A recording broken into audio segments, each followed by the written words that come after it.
Hello, I'm Semele Sherry of Triple Moon, and in this clip I want to talk you through a tarot spread that I developed for spiritual development, for looking at how you're getting on your spiritual path and soul journey, and you can use it for yourself and others.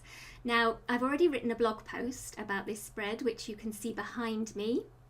So if you want to go and check that out afterwards, if you need reminders about anything, then please do so. And to help you with that, I've put a link to the blog post in the information box below, which you can find on YouTube. So the first thing you need to do in order to read with this spread is to take your tarot deck and divide it into two piles, one of major arcana cards and one of minor arcana cards.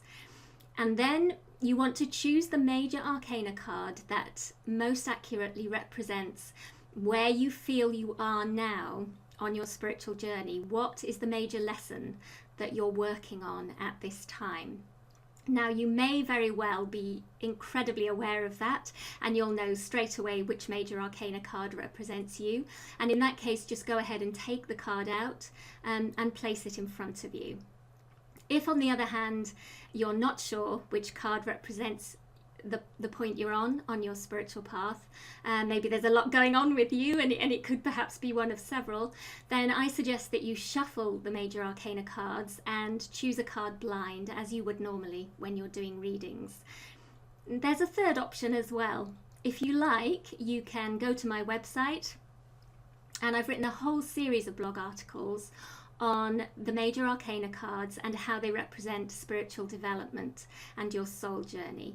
And very helpfully, I've put a link to that too in the information box below. So you could read through all those articles and then choose the card that you feel most accurately describes where you are right now.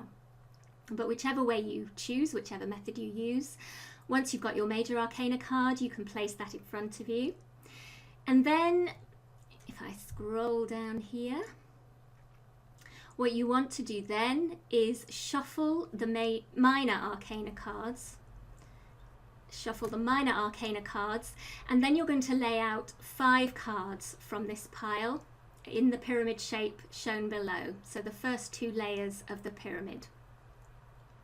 And what these cards show you are basically the way that those spiritual energies are playing out in your life. So card 1, which is in the middle of the bottom layer, represents in what area of your being and exactly how this spiritual lesson is being played out in your life.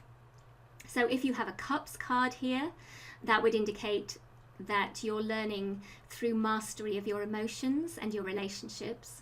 If there's a Sword card here, that would indicate that it's to do with limiting beliefs, thought patterns and habits. If a Wands card appears here, then that is your connection to spiritual guidance and inspiration. And finally, the Discs card, if you have a Discs card, that's talking about a challenge in terms of physical health or security or money. Now, of course, in the minor arcana cards, you also have Court cards. And that's very interesting. If a Court card appears here, then what that's doing is pointing out to you a person in your life at this time who most accurately fits the attributes associated with that Court card, and that person is for you personifying the lesson that you're coming to grips with now, or illustrating that, helping you to work with that lesson. Now, sometimes that can be a joyful and enriching experience, and other times a very painful one. So just be aware of that. It might be a friend or a loved one, or it could be an enemy or someone who's really getting on your nerves at the time. So then card 2 on the bottom layer, this is the main unconscious obstacle to you mastering the lesson that you're working with. And on the other side of that layer is card 3, and this is the way that you can overcome that obstacle consciously. So what you're doing is you're bringing the unconscious limitation or motivation, and you're bringing it into the light with card 3 and looking at how you can effectively work with that obstacle to overcome it. And then going on to the second layer of the pyramid, card 4 is talking about your hopes and fears around this lesson. And card 5 is the wonderful card. This is the key to freeing your soul in this area and to mastering the lesson that you're dealing with. And it's very important to look at the relationship between cards 4 and 5, see whether they support and complement one another, or whether there's a massive opposition going on here, and that will also help you enormously. And finally, the card at the top of the pyramid, card 6 here. For this, I want you to go back to the pile of major arcana cards, shuffle again and draw another card blind. And this major arcana card will tell you that the lesson you're going to move on to next, the lesson that you'll be learning next once you've mastered the one that you're currently working on.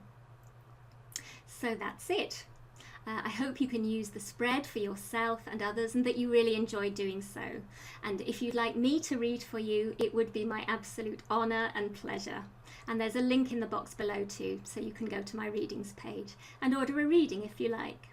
Thank you for spending this time with me.